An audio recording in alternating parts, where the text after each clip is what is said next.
Students, good morning to all of you. आज हम लोग बात करने वाले हैं DBMS पैकेज की। तो शुरू करते हैं।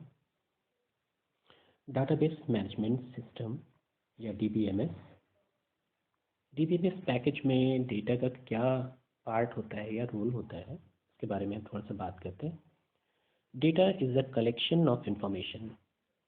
DBMS में डेटा इंफॉर्मेशन कलेक्शंस के तौर पे यूज़ किया जाता है। सबसे important part, the fact that is recorded and which have implicit meaning known as data। Facts की फॉर्म में हम लोग डेटा को कलेक्ट करते हैं, अलग अलग कैटेगरीज में बांटते हैं और उन्हें रिकॉर्ड करके एक मैनेजमेंट सिस्टम का पार्ट बनाते हैं। फॉर एग्जांपल, हम लोग अगर यहाँ पर देख रहे हैं तो एक कस्टमर की बात आ रही है और इसको हम customer name, customer number and customer city 3 fields में डिवाइड कर लिया गया है, जिससे कि डेटा और ज़्यादा एफिशिएंट बन जाता है। डेटाबेस, डेटा और डेटाबेस में डिफरेंस क्या है? It is a collection of inter related data. एक डेटा दूसरे डेटा से कैसे इंटर रिलेट करता है, अभी आपने ऊपर की एग्जांपल्स में देखा था कि कस्टमर नेम, कस्टमर नंबर और कस्टमर सिटी को हमने 3 पार्ट्स में डिवाइड किया है, जो कि कस्टमर का ही डेटा था।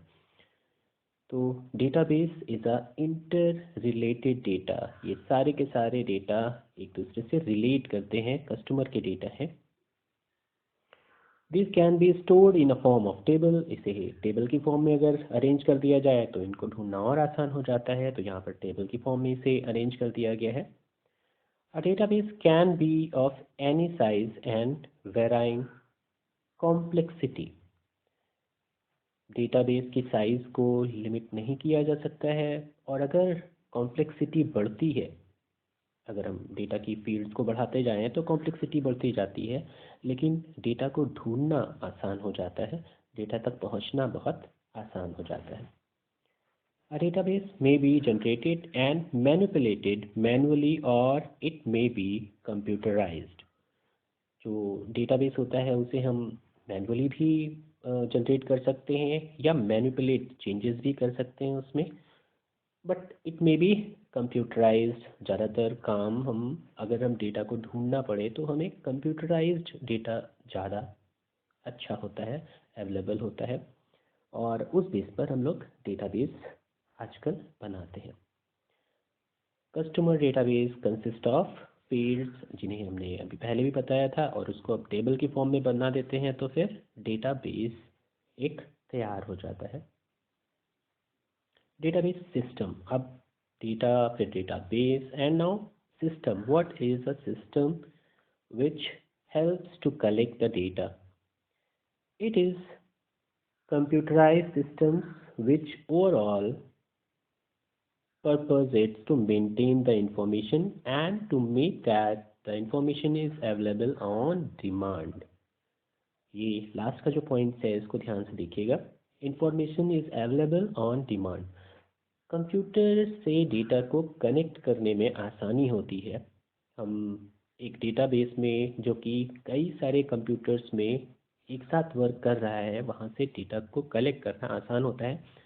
सो it is computerise system which overall purpose is to maintain information, जिसमें इंफॉर्मेशन को मेंटेन रखना, and to make that information is available on demand. और जैसे ही उसकी डिमांड की जाए डेटा की मेंटेनेंस के बाद में, तो वो एडिटेड डेटा या मैनिपुलेटेड डेटा हम तक पहुंच पाए, ताकि इंफॉर्मेशन और ज़्यादा करेक्ट हम तक पहुंच पाए। अब एडवांटेजेस की बात कर लेते हैं। डेटाबेस के एडवांटेजेस क्या हैं? तो रिडंडेंसी कैन बी रिड्यूस्ड। एक डेटा की जो बार बार रिपीटेशंस जो होती है उसे कम किया जा सकता है। Inconsistency can be avoided. जहाँ पे जिस डेटा की ज़रूरत नहीं है उसको हम अलग रख सकते हैं, हाइड कर सकते हैं। कई बार फील्ड्स में आपने देखा होगा, जब हम रिपोर्ट तैयार करते हैं तो हम उन्हीं फील्ड्स को लेते हैं जिनकी हमें ज़रूरत है ओवरऑल टेबल से, तो इनकंसिस्टेंसी नहीं होगी, अवॉइड किया जा सकता है। डेटा कैन बी शेयर्ड और डेटा को शेयर्ड किया जा सकता है। Standard can be enforced. अब इनके लिए हम लोग स्टैंडर्ड लगाते हैं। स्टैंडर्ड में हम लैंग्वेजेस का यूज़ करते हैं जिसकी मदद से हम डेटा को और अच्छे से सॉर्ट कर सकते हैं। Security restrictions can be applied. तो सिक्योरिटी रिस्ट्रिक्शंस हम लगा सकते हैं जिनकी मदद से हम डेटा को, जिनको डेटा चाहिए उन्हीं तक डेटा पहुँचे, या जो उसके लिए अथराइज किए गए हैं उन्हीं तक डेटा पहुँचे, सब तक डेटा ना पहुँच पाए, मतलब सिक्योरिटी पॉइंट ऑफ व्यू से। Integrity can be maintained. जो डेटा की इंटीग्रिटी है, डेटा में चेंजेस ना करने दिया जाए, जो जैसा डेटा हम डेटाबेस में चाहते हैं वैसा ही रहे। एक और एग्जांपल सिक्योरिटी के पॉइंट ऑफ व्यू से अगर हम बताएं तो बैंक में अगर आप एटीएम में गए हुए हैं और अपने कार्ड से आप अमाउंट निकाल रहे हैं, तो वो आपके अकाउंट्स की इंफॉर्मेशंस आपको दिखाता है, लेकिन आप चाहें कि अपने कार्ड से किसी और का भी पैसा निकाल लें तो इंटीग्रिटी, सिक्योरिटी जो है यहाँ पर वो ब्रीच कर जाएगी। मतलब एक तरीके से आप फ्रॉड कर रहे हैं, अपने अकाउंट का यूज़ करके किसी और के अकाउंट का पैसा निकाल लिया। तो ये चीज़ें डेटाबेस इन पे सिक्योरिटीज रखता है ताकि एक ऑथराइज पर्सन अपना ही अकाउंट से पैसे निकाल पाए। बैंक के अकॉर्डिंग मैं बताऊं तो सिक्योरिटी में यही सारी चीज़ें काउंट करती हैं। आपको एक्सेस दिया जाता है कि आप वहाँ पर एंट्री कर सकते हैं कि नहीं कर सकते हैं। ये सारी चीज़ें डेटाबेस के बेसिस पर ही अप्लाइड करी जाती हैं। Data gathering can be possible. Data तक पहुंचना आसान हो जाए। Requirement can be balanced. अब यहाँ की बात अगर करें, हम रिक्वायरमेंट कैसे बैलेंस किया जा सकता है कि क्या चीज़ें हमें चाहिए और कितनी चीज़ें चाहिए। इसके बारे में मैंने पहले भी जैसे बताया था कि रिपोर्ट हम तैयार करते हैं कि हमें किन किन चीज़ों की ज़रूरत है, कितनी चीज़ों की ज़रूरत है और क्या चीज़ों की ज़रूरत है। हम केवल और केवल उन्हीं चीज़ों को शॉर्ट करके अपनी डेटा के तौर पर लें तो बैलेंस डेटा हम एक्सेस करते हैं। अब बात आती है डेटाबेस मैनेजमेंट सिस्टम्स की। एक तरीके से कह लें कि आप डेटाबेस मैनेजमेंट सिस्टम्स है क्या। It is a collection of program that enables user to create and maintain a database। एक प्रोग्राम जो कि डेटाबेस कैसे क्रिएट किया जाए, कैसे मेंटेन किया जाए, उसके बारे में हमें इंफॉर्मेशन देता है। ये है database management system. In other words, it is a general purpose software that provides a user with the purpose of defining। हमने बात करी थी एक्सेस की। एक्सेस एक डेटाबेस मैनेजमेंट सिस्टम है जो रिलेशनल डेटाबेस मैनेजमेंट सिस्टम है। ऐसे ही एसक्यूएल की, जो सीक्वेंशियल क्वेरी लैंग्वेज के तौर पे जाना जाता है, क्वेरी के बेसिस पर डेटा हम तक पहुंचाता है। तो इस तरीके से हम सॉफ्टवेयर डेवलप करते हैं जो कि डेटाबेस मैनेजमेंट सिस्टम के लिए बनाए गए हैं और उनका पर्पस ही है कि आप तक, यूज़र तक इंफॉर्मेशंस को पहुंचाना, करेक्ट इंफॉर्मेशंस को पहुंचाना। Constructing and manipulating data for various applications. Database कैसे बनाया जाए, कंस्ट्रक्ट किया जाए और कैसे उसके अंदर चेंजेस करे जाएं, ये सारी चीज़ें डेटाबेस मैनेजमेंट सिस्टम्स में बताई जाती हैं। Disadvantages in file processing. अब आपको सभी को पता है कि जो डेटा होता है वो फाइल के अंदर होता है, और फाइल प्रोसेसिंग में क्या क्या चीज़ें हम कर सकते हैं या क्या क्या डिसएडवांटेजेस आते हैं जब हम डेटाबेस के तौर पर इंफॉर्मेशन को कलेक्ट करते हैं। Data redundancy and inconsistency. तो रिडंडेंसी और इनकंसिस्टेंसी डेटा में, फाइल में अक्सर होती रहती है। सपोज़ करिए आपने कल के डेटा को आज के डेटा से अपडेट नहीं किया, तो जो रिपोर्ट हमें कल मिली थी वही चीज़ हमें आज भी मिल रही है। ये रिडंडेंसी के तौर पर जानी जाती है, इनकंसिस्टेंसी के तौर पे जानी जाती है कि इनकंसिस्टेंट डेटा हमको मिल रहा है, रिडंडेंट डेटा हमको मिल रहा है। और रिडंडेंट में एक और चीज़ खास बात है कि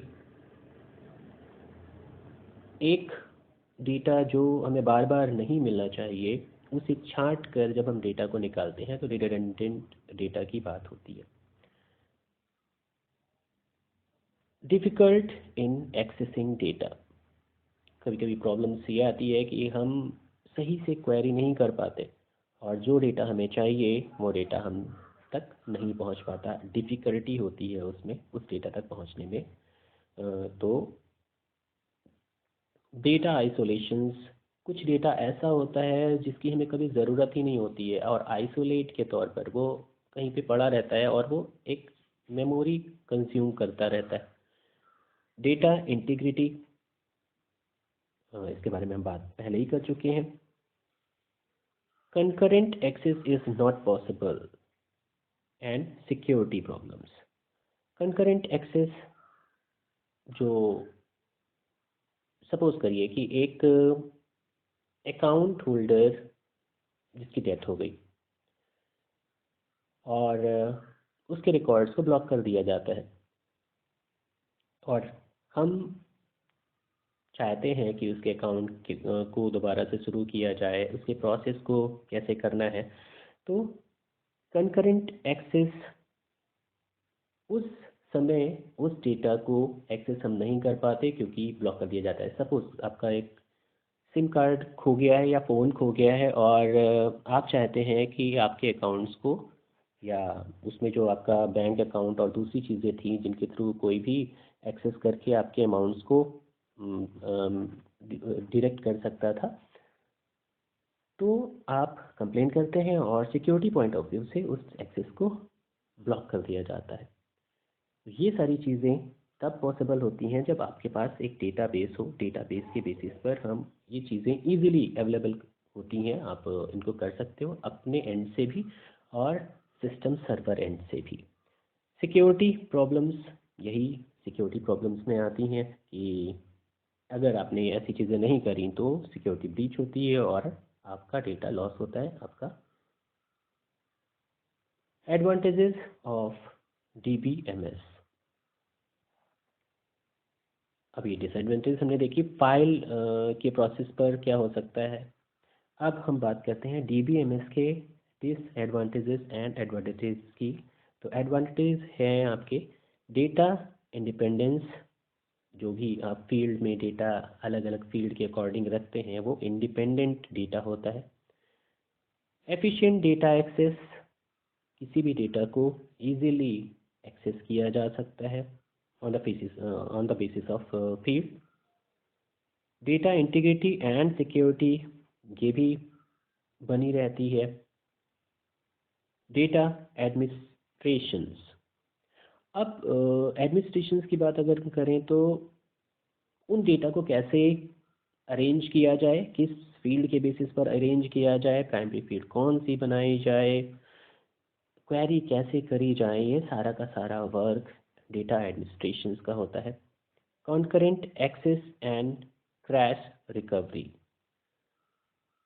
क्रैश रिकवरी में अगर हम बात करें तो डेटा आपका लॉस हो गया है और उसको कैसे रिकवर किया जाए, ये क्रैश रिकवरी में आता है। और एक्सेस आपका बना रहे, सपोज़ आपका अकाउंट, आपने कोई एप्लीकेशंस डिलीट हो गई है आपसे या वर्क नहीं कर पा रही है, आपने नया फ़ोन लिया हुआ है और पुरानी एप्लीकेशंस वहाँ पर दोबारा से जब आप डाउनलोड करते हो जो कि अकाउंट होल्डर्स होती हैं, तो फिर आप दोबारा से उन एप्लीकेशंस को रिकवर करने के लिए कुछ सिक्योरिटी प्रोसीजर्स आपको फॉलो करने पड़ते हैं और इसी से आपका एक्सेस दोबारा से बन जाता है, आप उन एप्लीकेशंस को दोबारा से रिकवर कर पाते हो और उन पर एक्सेस आपको मिलता है। Reduced applications development time, applications development times को कम किया जा सकता है with the help of DBMS।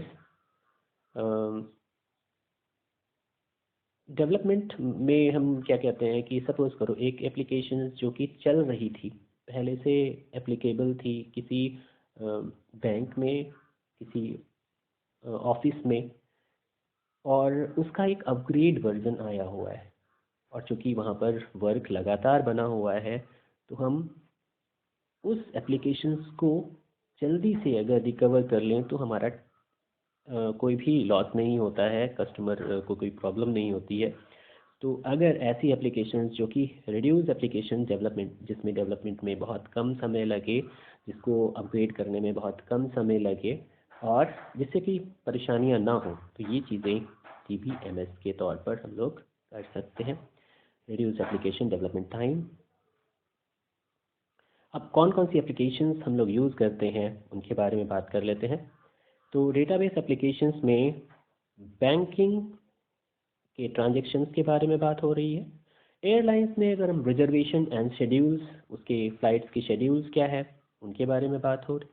Universities में रजिस्ट्रेशंस एंड ग्रेड्स के बारे में बात हो रही है, यूनिवर्सिटी का ग्रेड कितना है और उसका रजिस्ट्रेशन प्रोसेस क्या है।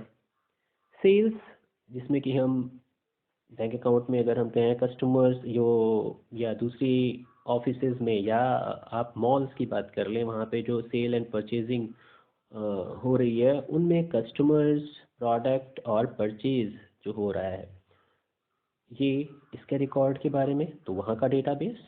ऑनलाइन रिटेलर्स जो ऑनलाइन अपना सामान बेचते हैं, order tracking, customers, customised recommendations, ये सारी चीज़ें आपको डेटाबेस के थ्रू मिल रही हैं। मैन्युफैक्चरिंग में productions, inventory, order, supply chain, ये सारी की सारी चीज़ें डेटाबेस के थ्रू होती हैं। ह्यूमन रिसोर्सेज में employ records, salary, tax and deductions. ये टैक्स डिडक्शंस, सैलरी कितनी है, अगर ये इससे ज़्यादा है तो उस पर टैक्स लगेगा, ये सारा सारा जो मैनेजमेंट सिस्टम है, ये एप्लीकेशंस जो डिज़ाइन करी जाती हैं वो डेटाबेस एप्लीकेशंस के बेसिस पर होती हैं, जिससे कम समय में जल्दी से हम रिकॉर्ड्स को मेंटेन कर सकते हैं, अपग्रेड कर सकते हैं, और इजीली अपने जो भी हमें डिमांड है, जो भी हमें रिकॉर्ड की एक्सेस है, वो हम इजीली हम तक पहुंच जाता है। तो बहुत सारे पॉइंट्स हैं, आई थिंक उन पर ऑफलाइन डिस्कशन बहुत अच्छे से हो सकता है, पर ऑनलाइन में थोड़ी सी प्रॉब्लम्स होती हैं। आज का जो वर्क है वो आपका वो ये है कि जो ये एप्लीकेशंस आप देख रहे हैं, इनको दोबारा से आपको वर्क करना है, और कैसे ये वर्क करती हैं। जैसे बैंकिंग में कैसे ये डेटाबेस वर्क करता है, क्वेरी क्या क्या हो सकती हैं। एयरलाइंस में, यूनिवर्सिटीज़ के रजिस्ट्रेशन ग्रेड में, सेल्स एंड परचेजिंग में, ऑनलाइन रिटेलर्स में, मैन्युफैक्चरिंग में एंड ह्यूमन रिसोर्सेज में कैसे क्वेश्चंस, क्वेरी क्या बनेगी, क्वेश्चंस क्या बनेंगे कि किस बेसिस पर हम डेटा को ढूंढ सकते हैं। तो एक एक क्वेरी आपको बनानी है इनमें।